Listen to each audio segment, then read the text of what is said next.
Although Sinbad pronounced these words with much calmness, his eyes gave forth gleams of extraordinary ferocity. "You have suffered a great deal, sir," said Franz inquiringly. Sinbad started and looked fixedly at him as he replied, "What makes you suppose so?" "Everything," replied Franz. "Your voice, your look, your pallid complexion, and even the life you lead. I live the happiest life possible, the real life of a pasha. I am king of all creation. I am pleased with one place, and I stay there. I get tired of it, and I leave. I am as free as a bird and have wings like one. My attendants obey my slightest wish. Sometimes I amuse myself by delivering some bandit or criminal from the bonds of the law. Then I have my mode of dispensing justice, silent and sure, without respite or appeal, which condemns or pardons, and which no one sees. Ah, if you had tasted my life, you would not desire any other, and I would never return to the world unless you had some great project to accomplish there. Revenge, for instance." The unknown fixed on the young man one of those looks which penetrate into the depths of the heart and thoughts. "And why revenge?" he asked. "Because," replied Franz, "you seem to me like a man who, persecuted by society, has a fearful account to settle with it," responded Sinbad, laughing with a singular laugh, which displayed his white and sharp teeth. "You have not guessed rightly. Such as you see me I am, a sort of philosopher, and one day, perhaps, I shall go to Paris to rival Monsieur Appert and the man in the little blue cloak." Okay, as usual, I do a little bit of research here when something comes up that I am unfamiliar with, a reference, and Dante is making two here in that very last sentence. "And one day, perhaps, I shall go to Paris to rival Monsieur Appert and the man in the little blue cloak." Little blue cloak also is a tongue twister. I dare you to say it a couple times fast. Who are these people? What are these references?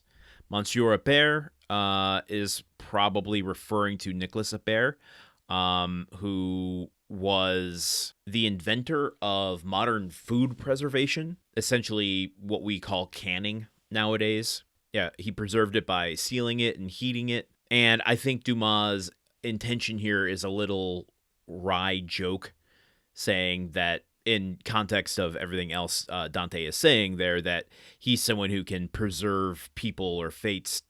He's deciding who is saved, who's discarded, who's kept in suspension. And the man in the little blue cloak is a bit more of an interesting reference. This is almost certainly pointing to Eugène Francois Vidocq, who was a very controversial figure of Dumas' time, because he was a criminal who became a legendary police figure, officer of sorts. I hope I'm going to pronounce this right, but he essentially founded the Sûreté, which was the first modern detective force.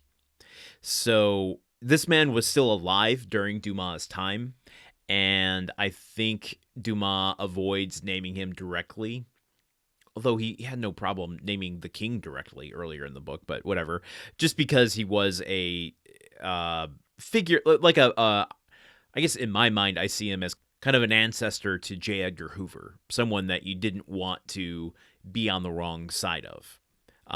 More interestingly, though, my research says that he was known for disguises and obviously famously for wearing a short blue coat, which was more associated with plainclothes policing, which fits into that detective mold a bit more. This man also wrote some memoirs, which were very popular and influenced early detective fiction. So we have a lot to thank for him. I don't know much about him. I'm not going to deify him at all, but that's just interesting research that came up when you pull on one of these threads and you never know what's going to come out of it. But let's get to more of what Dante's saying here, because holy cow, I mentioned many times before how money is distorting Dante's point of view.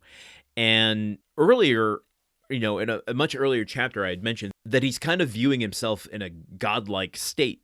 And so just to pull this out again to highlight where Dante's mind is, quote, "My attendants obey my slightest wish. Sometimes I amuse myself by delivering some bandit or criminal from the bonds of the law.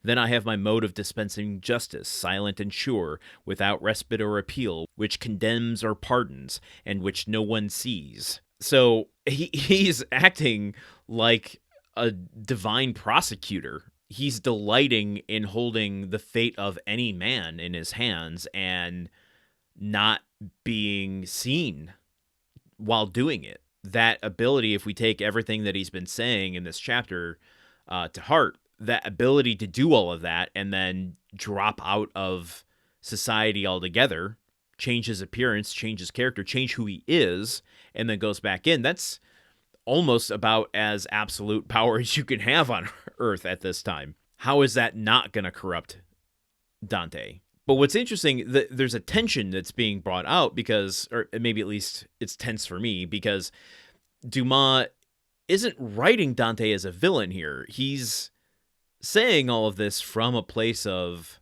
delight, and it's not like he's mustache twirling. He's got a sort of entitlement to it, something that even Villefort didn't have. So the tension for me arises in the kind of all-corrupting power that Dante holds and the lack of self-awareness he has, at least in this moment, as it's presented to me, about what that is doing to him. But how interesting is it that Franz very quickly sees through it, saying, "You seem to me like a man who is persecuted by society and has a fearful account to settle with it." Franz basically taking everything Dante's saying to him and just going, "Well, yeah, I mean, you say you're happy, but to me it sounds like maybe you got a little bit of a chip on your shoulder. Someone wronged you at one point and you're going to spend your whole life taking it out on them." Is there anything more I want to bring out here? There's a little bit of the literary stuff that I will probably go into tomorrow, since this conversation between Dante and Franz is going to continue.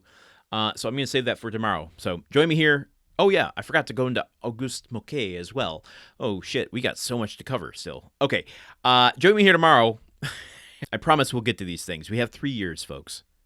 We have 3 years. So until tomorrow, okay, goodbye. The Countdown of Monte Cristo is part of the Gruntwork Podcast Network. This show is produced, edited, and hosted by Landon Solano. The original text of The Count of Monte Cristo by Alexandre Dumas. Theme song by Magic Solo. If you want to support the show and others like it, visit patreon.com/gruntworkpod. Thank you for listening. See you tomorrow.